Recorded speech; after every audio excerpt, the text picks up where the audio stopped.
Welcome to the Star Citizen Pledge Guide. I'm your host Ben, aka Ultramyth on the RSI forums. I've started a new season now since there are many new ships available and many of the pledges have changed in price. With this new format, I'm going to analyze the ships more generally rather than basing it off the statistics, which are quite unreliable at this stage. In this episode, we're going to revisit the exploration vessels. Star Citizen's exploration mechanics are very focused on gathering information.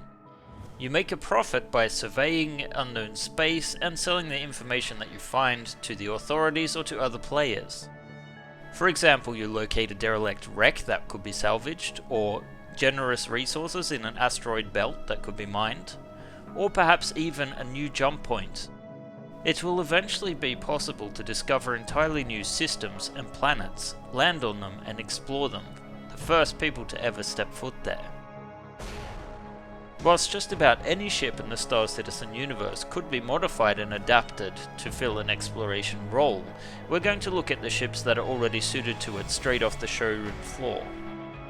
At the lower end we have the Aurora MR, which is a versatile starter ship which can do a lot of different things, but not very well. It's a jack of all trades, so it should in theory be able to do in-system exploration, discovering resources and potentially even new jump points. However, it lacks a jump drive, so you won't actually be able to go through and explore new systems.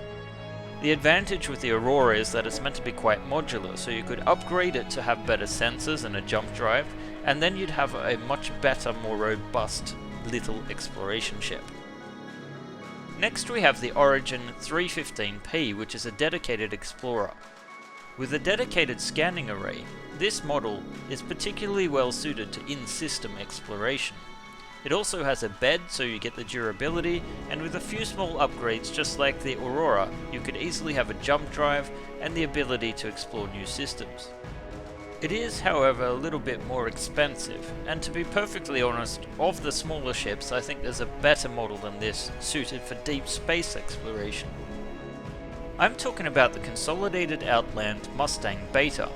Now this is a part of the Mustang series, however this version, rather than focusing on dogfighting or being a generalist, is specialized for long duration trips.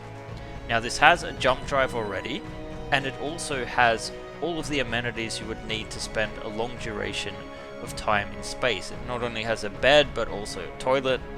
It's basically a space camper. So perhaps a small investment is required in better scanners, but otherwise you've got a perfect little deep exploration vehicle for one person. Of course, if you truly want to explore deep space, you're going to need to consider a multi-crew ship.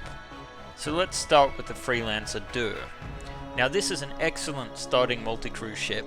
Now this is a specialized version of the Freelancer with a more enhanced jump drive, as well as expanded fuel tanks and an advanced sensor array, so it's designed for exploration and even deep space exploration.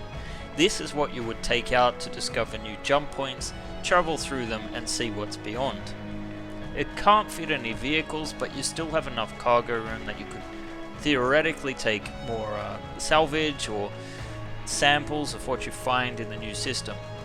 The Freelancer DUR is a great ship and it's excellent for its price class.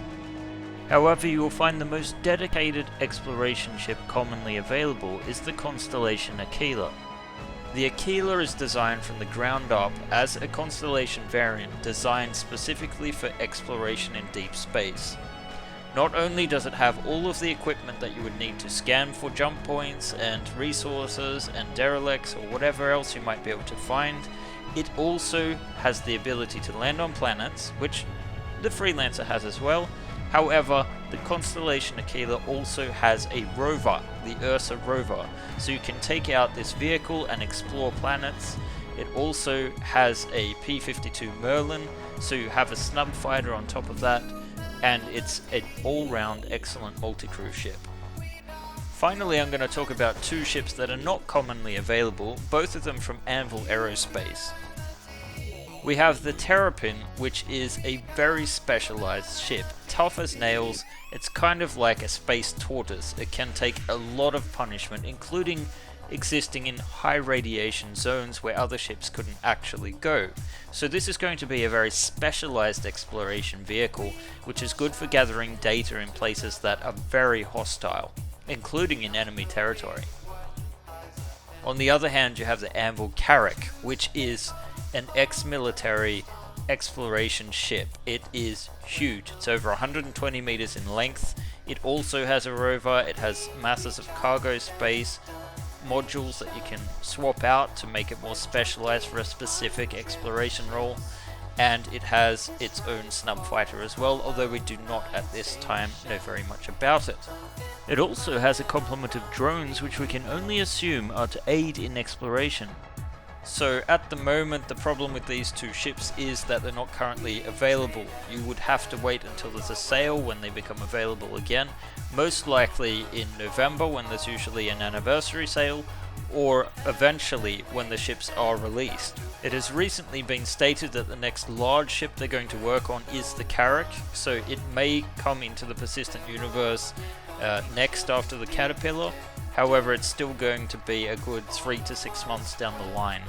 When a ship is hangar ready, they will put it up for sale again and it will be generally available, although often at a higher price.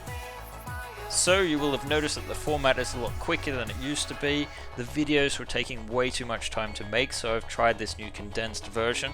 Let me know in the comments if this is a suitable way to go, and maybe even what you would like to see next. This is Ben, aka Ultramus, and this has been the Star Citizen Pledge Guide. See you guys in the verse.